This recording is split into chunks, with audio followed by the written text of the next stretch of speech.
कुंती ने कहा भगवान ये दुख या सुख जो भी है सब आपकी कृपा से, अगर देना चाहते हो तो विपत्ति दे दो, कम से कम आपकी स्मृति रहे। भगवान ने कहा बुआ जी विपत्ति से भी पेट नहीं भरा, कुंवारेपन में आपको इतना बड़ा आपके ऊपर लांछन लगा, विवाह होने के बाद पति बीमार और युवा अवस्था में पति की मृत्यु, परिवार वालों ने हिस्सा नहीं दिया, घर से भगा दिया, बच्चों को जहर तक पिलाया, लक्षा फोन में आग तक लगाई, फिर भी अभी विपत्ति से पेट नहीं भरा। कुंती बोली कि तुम कृपाल जा पर अनुकूल, हे गोविंद वो विपत्ति नहीं थी, वो संपत्ति थी, क्योंकि आप मेरे साथ थे। तेरा साथ है तो आप समझ सकते हैं, आगे अधेरों से फिर मिल रही है मेरे साथ। आप मुझे छोड़कर जा रहे हो, बहुत कष्ट हो, मेरे माया के बंधन को मुक्त करो। मायापति भगवान समझ गए, मेरी बुआ मुझे भगवान समझ रही। 50,000 बार अपने जीवन में भगवान कृष्ण ने कहा मैं भगवान हूं, लेकिन भगवान श्री राम ने अपने जीवन में एक बार भी नहीं कहा कि मैं भगवान हूं। ये राम कृष्ण का अंतर है। भगवान मुस्कुराए, भगवान हंस दिए तो सब लोग फंस गए। भगवान श्री राम, भगवान श्री कृष्ण बुआ पर कृपा किए, पांचों भाइयों से, चारों भाइयों से मिले, आगे युधिष्ठिर के कमरे में गए। युधिष्ठिर जी महाराज बड़े अशांत हैं। गोविंद मैं इस रक्त रंजित सिंहासन पर नहीं बैठना चाहता हूं।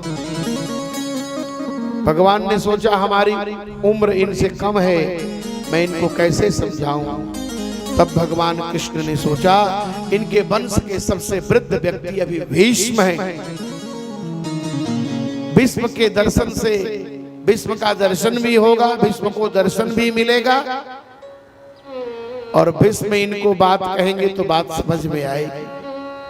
पांचों भाई कुंती द्रौपदी के साथ भीष्म के पास पहुंचे। महात्मा भीष्म 52 दिन के बाणसैया पर पड़े हुए थे। भगवान कृष्ण भीष्म के पास गए। वहां गए तो सबने प्रणाम किया, प्रभु ने भी भीष्म को प्रणाम किया, पर अंतर इतना ही था, सबको भगवान 2 भुजा में दिख रहे थे, भीष्म को भगवान 4 भुजा में दिख रहे थे। दादाजी आंखें खोलो, देखो आपके सामने युधिष्ठिर खड़े हैं। अरे सम्राट हो गए, इनको उपदेश करिए।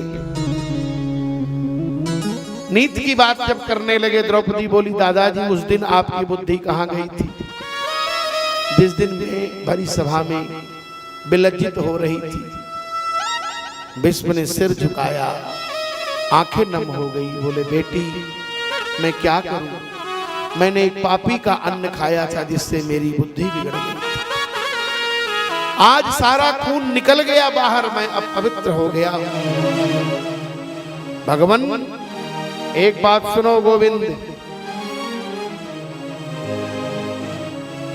आज तक मैं आपकी प्रतीक्षा कर रहा था, अब आप मेरी प्रतीक्षा करो। सदैव देवो भगवान प्रतीक्षताम। कब तक कहा कलेवरम यावदिदम हीनोम्यहम्, जब तक शरीर नहीं छोड़ता हूं तब तक आप मेरी प्रतीक्षा करो। ये भक्त ही कह सकता है। भक्त भगवान को कभी कभी आदेश भी करता है। भगवान और भक्त का अन्योन्याश्रय संबंध है, 2 शरीर एक प्राण होते हैं। भगवान श्री कृष्ण को कहा अब आप मेरी प्रतीक्षा करो। सूत जी कहते हैं हे शौनक, युधिष्ठिर को दान धर्म, राजधर्म, मोक्ष धर्म, स्त्री धर्म, भगवत धर्म का उपदेश किया। राजा के जीवन में धर्म होना चाहिए। धर्म का मतलब होता है मौलिकता। धर्म का मतलब होता है यथार्थ गुण। जैसे पानी का धर्म है शीतल, आग का धर्म है उष्णता।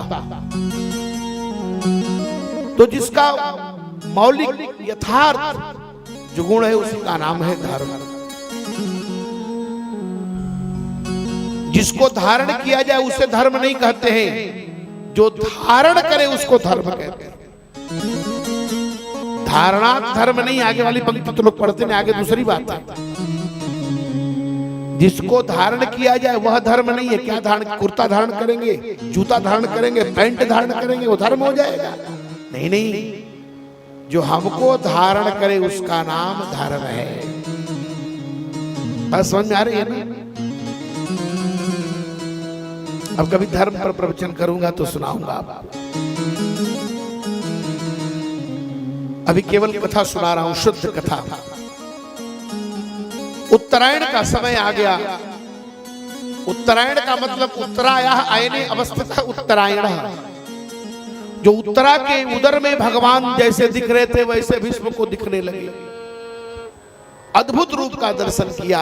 बोले गोविंद मेरी बात सुन लो। क्या? बोले मेरे पास एक बेटी है, अभी तक उसका विवाह नहीं किया। सब देखने लगे, इन्होंने अखंड ब्रह्मचर्य का पालन किया, इनको बेटी कहां से पैदा हो? कहा इतिमति रूप कल्पिता वितृष्णा भगवती सात्वत पुंगवे विभूमि स्वसुखमुपगते क्वचित् विहरतुं प्रकृतिमुपेयुष यद्भव प्रभा त्रिभुवन कमनं तमालवर्णं रविकर गौरवांबरं दधान। हे श्याम सुंदर, मति रूपी मेरी कन्या आज आपके चरणों में जा रही है। अभी तक मेरी मति कुंवारी थी, आज मैं अपने बेटी का विवाह आपके साथ करा। ये भागवत की कथा क्या है? बोले जीवात्मा और परमात्मा का परिणय है, भक्ति और भगवान का मिलन है। और जब भक्ति भगवान का मिलन होगा तो जनयत्यासु वैराग्यम ज्ञानम तद आराहितुम हेतुकम। भागवत, जब भक्ति और भगवान मिलेंगे तो ज्ञान वैराग्य का जन्म होगा। ये भागवत की कथा हमारे हृदय को भगवान से जोड़ेगा। ये परिणय हो रहा है। 7 दिन तक हम लोग जीवात्मा परमात्मा के विवाह में बैठे। भगवान आपके दिव्य त्रिभुवन कमलम तमाल वर्णम। आय हाय क्या सौंदर्य! समय नहीं है, विश्व स्तुति की व्याख्या करता, समय बहुत कम है। मेरी मति भागवत के एक एक श्लोकों पर अगर 10-10 वर्ष तक प्रवचन किया जाए तो भी समय कम पड़ जाएगा। भागवत के एक श्लोक पर 100 वर्ष तक प्रवचन किया जाए तो भी समय कम पड़ जाएगा। मैं तो कहता हूं कि भागवत के एक श्लोक पर अगर पूरे अनंत जीवन तक बोलते रहे तो भी समय कम पड़ जाएगा। ये भागवत समाधि भाषा है। बड़े गंभीर गंभीर रहस्य इस भागवत में छिपे हैं, जिसको जितना निकालना है निकालना। भीष्म ने कहा भगवान आज मेरी मति आपके चरणों में लग जाए, मैं विवाह करना चाहता हूं। आज मेरी इति, आज मेरी मति, आज मेरी रति और आज मेरी गति गोविंद आपके चरणों में। आप धन्य हैं। जिस दिन मैंने यह कहा था कि आपकी प्रतिज्ञा तोड़ूंगा, आपने महाभारत युद्ध में कहा था मैं अस्त्र नहीं उठाऊंगा, स्वनिगम अपहाय मत प्रतिज्ञा। लेकिन भगवान आपने मेरे चलते अपनी प्रतिज्ञा तोड़ दी। आप अपना मान तोड़ दिए एक भक्त की मान रखने के लिए। हे गोविंद आप बड़े दयालु हैं, मैं आपके चरणों में प्रणाम करता हूँ। 11 श्लोकों में श्री सुखदेव भगवान ने, श्री वेदव्यास जी वर्णन करते हैं, महात्मा भीष्म ने प्रणाम किया। भीष्म का शरीर शांत हो गया। युधिष्ठिर जी महाराज भी 48 मिनट के लिए शांत हो गए। भीष्म का श्राद्ध हुआ। भगवान द्वारिकापुरी गए। जाने लगे भगवान तो प्रासाद शिखरानुरा करुणार्या दिदीक्षया कौरव कुल की नारियां देख रही थी। बबिशो कुसुमई कृष्णम, भगवान के ऊपर पुष्प की वर्षा कर रही थी। भगवान द्वारिकापुरी से, भगवान हस्तिनापुर से द्वारिकापुरी जा रहे हैं। द्वारिकापुरी भगवान गए तो वहां जाकर के बबन देवकी प्रमुखामुदा, देवकी आदि 7 माताओं को प्रणाम किया। भगवान की 7 माताएं हैं, क्योंकि वसुदेव जी के 7 विवाह हुए थे। सबको प्रणाम किया भगवान श्री कृष्ण ने। भगवान कृष्ण की देवियां नाराज थी, उनसे बड़े प्यार से मिला, मनाया। इसके बाद सौनक जी ने प्रश्न किया, जिस गर्भ को भगवान ने बचाया उस गर्भ का क्या हुआ? सूत जी कहते हैं, भैया इतिहास किया, वो पहला गर्भ है। अरे कौशल्या के गर्भ में तो राम आए, देवकी के गर्भ में भगवान आए, लेकिन धन्य है देवी उत्तरा जिनके गर्भ में भक्त और भगवान दोनों, एक तरफ भक्त दूसरी तरफ भगवान। भगवान ने उस गर्भ की रक्षा किया। समय पूर्ण हुआ और 10वां महीना का जब प्रारंभ हुआ तो मिशतो दशमासत्रैवांतर दधे हरि, 10वां महीना आया, प्रसव वायु जब उस गर्भ को बाहर करने लगी तो भगवान अंतर ध्यान हो गए। महाभारत में कथा आती है, परीक्षित जी मरे हुए पैदा हुए। और जगह कथा आती है कि परीक्षित जी महाराज जन्म लिए तो सीधे पद्मासन लगाकर बैठ गए। परीक्षित का जब जन्म हुआ, जन्म होते ही युधिष्ठिर जी महाराज के मन में बड़ा आनंद हुआ। हमारे वंश का कोई वंशधर आ गया। कुलगुरु धौम्य को बुलाया, जात कर्मादिक संस्कार कराया, दान उपदान किया। एक प्रश्न आता है कि जब बच्चे का जन्म हो जाता है तो 12 दिन तक दान देना नहीं चाहिए, शौच अशौच हो जाता है, तो फिर दान दक्षिणा क्यों दिया? इसमें प्रमाण है, यावन निच्छिद्यते नालम तावन नाप्नोति सुखम। जब तक नाल नहीं काटी जाती है, पहले जमाने में नालोच्छेदन का भी संस्कार होता था। पहले जमाने में पिता पुत्र के ऊपर उसके होठ पर मधु लगाता था, मधुपाता हृदयते मधुक्षरन्ति सिंधवा माधुर्गाव इत्यादि मंत्र पढ़ करके जात कर्मादिक संस्कार होते थे।